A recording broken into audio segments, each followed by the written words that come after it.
Фу, ну и жара. Ну что, привет, YouTube! Давно я шел и наконец-таки пришел. В Инстаграме становится слегка тесновато, именно из-за формата, то есть нельзя выкладывать видеоролики больше, чем 1 минута, а очень часто хочется столько всего интересного показать и рассказать. Давайте попробуем сделать то же самое на YouTube. Я надеюсь, что все получится, будет интересно, будет познавательно. Кстати, по поводу Инстаграма, обязательно подписывайтесь на мой Инстаграм-канал, там ежедневные обновления по моим передвижениям. Напомню, я работаю трак-драйвером, или, проще говоря, водителем фуры в Соединенных Штатах Америки. Но не это самое главное. Наверное, самое главное и самое интересное на этом канале будет непосредственно то, что мне нравится в этой профессии. Путешествия, мир вокруг, Соединенные Штаты, интересные города, интересные локации. Ну и вообще, в принципе, все, что происходит в жизни тракиста, с моей точки зрения. Я понимаю, что каналов, которые показывают жизнь тракистов вообще по всему миру, и в Соединенных Штатах в частности, их очень много. Я постараюсь сделать не еще один, а чтобы здесь было интересно, чтобы здесь было качественно, красиво. В общем, посмотрим, как все это получится. У меня вроде бы неплохой учитель, Энтони Тракер. Я думаю, что не стоит его представлять. И те, кто успели посмотреть первые серии, которые мы с ним вместе откатали, он, к сожалению, выкладывает их крайне редко в последнее время ввиду своей занятости. Я все-таки попробую продолжить ту интересную традицию, которую он заложил. Итак, подписывайтесь, ставьте лайки, полетели!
Ну что ж, друзья, давайте я вам расскажу немножко по машине, на которой я езжу. Это Volvo VNL 860, совсем-совсем свежая, модельный ряд 2019 года, такая future car.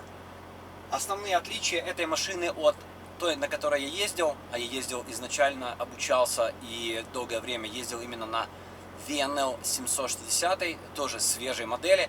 То есть передняя панель была у меня абсолютно такая же. Небольшое отличие по передней панели — это то, что коробка iShift, автоматическая коробка, у меня представлена здесь в виде кнопок, а не здесь в виде селектора с рычагом переключения передач. Все остальное по передней части, по части водительской, по части пассажирской абсолютно то же самое. Немножко другие сиденья, здесь сиденья чуть-чуть попроще, но это абсолютно не играет никакой роли. И небольшие изменения в компьютере, который здесь предоставлен. Немного другое меню. В первую очередь отличается тем, что я здесь не могу сделать pre-trip inspection.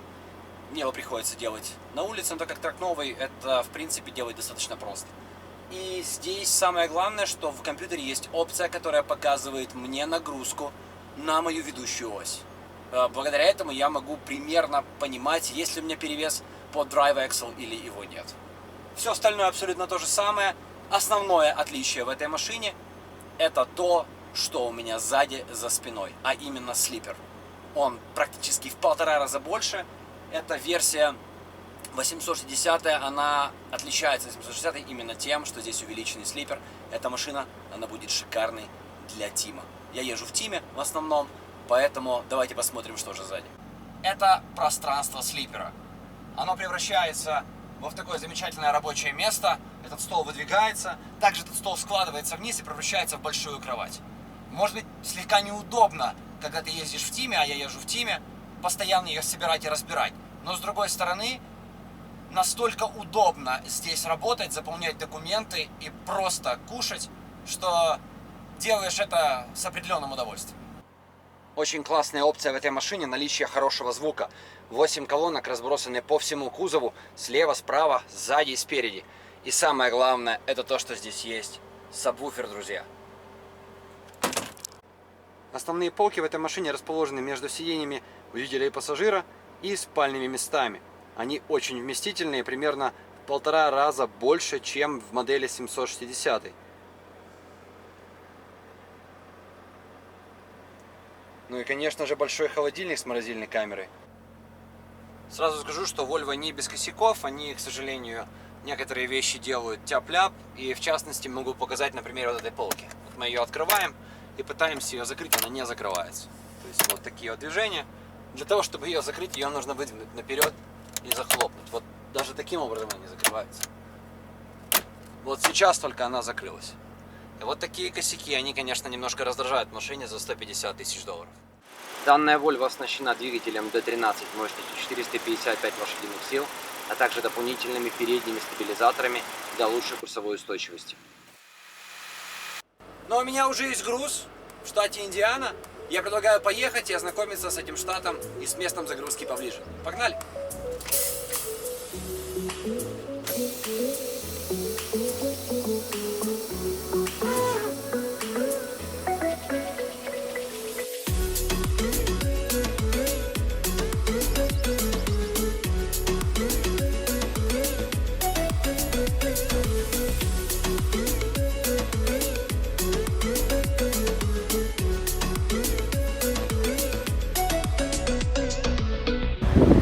Что может нравиться и не нравиться в Индиане? В Индиане, пожалуй, одни из самых плохих дорог, я имею в виду дорожное покрытие, на хайвеях, на интерстейтах. Но здесь очень прикольные travel плазы. Я сейчас на одной из таких стою. Travel плаза, расположенная на 80-м интерстейте в Индиане. Много места и, соответственно, очень хороший сервис.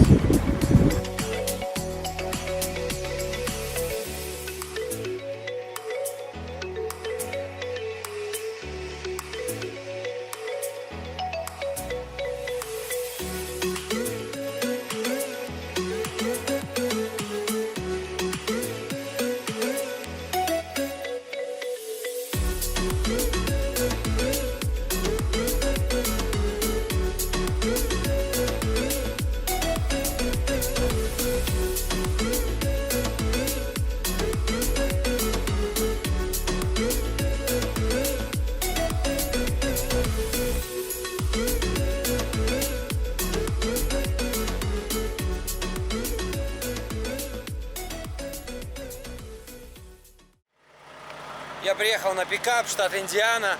Сегодня очень-очень-очень длинный день. Он все никак не закончится и, видать, заканчиваться не совсем собирается, потому что у меня еще один пикап, который диспетчер очень просит сделать сегодня. А у меня времени уже практически нет, да и сил уже больше их нет. Но это не самое главное, мы с этим обязательно как-нибудь разберемся. А пока я вот загружаюсь, и здесь очень интересное место, здесь сады в Индиане, прямо сзади меня, вот на заднем плане. Это сады. И самый интересный еще момент, вот это прямо сзади меня здание, это Farmers Market. Все в цветочках. Справа есть веранда. Это, кстати, сад на заднем плане. А с той стороны уже городок. Городок Гоушен, штат Индиана. Интересно, что за сад. Я так даже отсюда и не вижу. Предлагаю посмотреть это чудо техники поближе. Фордик. Ну, побитый, конечно. Но раньше на таких и ездили. Ну что, погнали, зайдем в Farmers Market.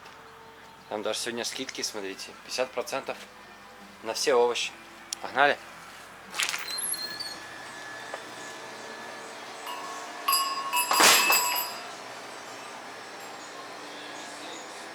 Все очень аутентично обставлено. Куча всяких табличек, деревяшек. Масла какие-то продают. Soy candles. А, это свечки.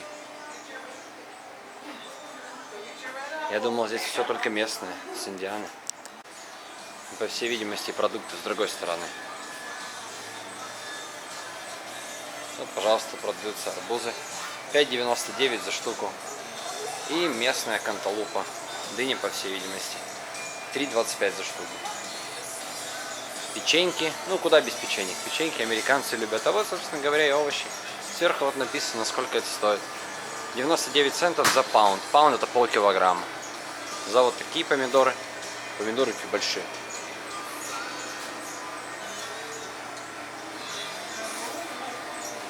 Корзинки можно даже купить.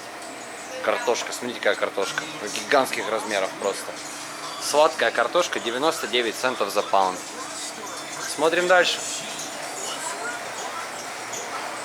Ну, я так понимаю, что это все уже не совсем местного производства. А вот есть local raspberries.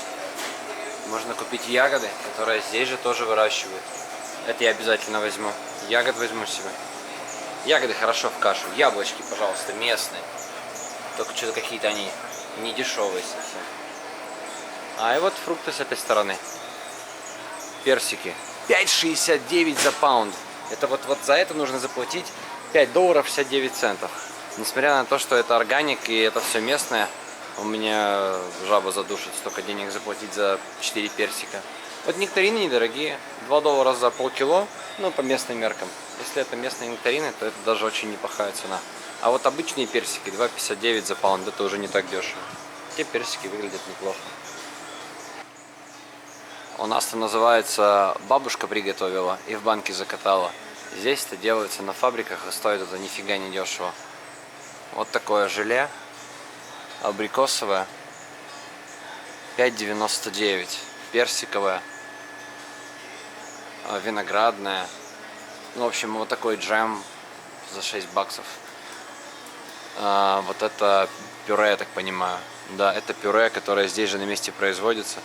8,95, нет, 3,95. Короче, все это недешево. Совсем недешево. Все, что органик, вообще сразу цена вырастает в разы. Вот мед. Ну, такой чудный медовый мишка стоит $1,5. Меда здесь совсем немного. Вот такой прикольный мед. Прямо с сотами, смотрите, внутри. Это, естественно, все местное, оригинальное. $16 за баночку. Тоже нифига не дешево. Ну, для любителя меда это нормально. Вот и все мои покупки. $6 30 центов. Надеюсь, это так же вкусно, как дорого. Thank you.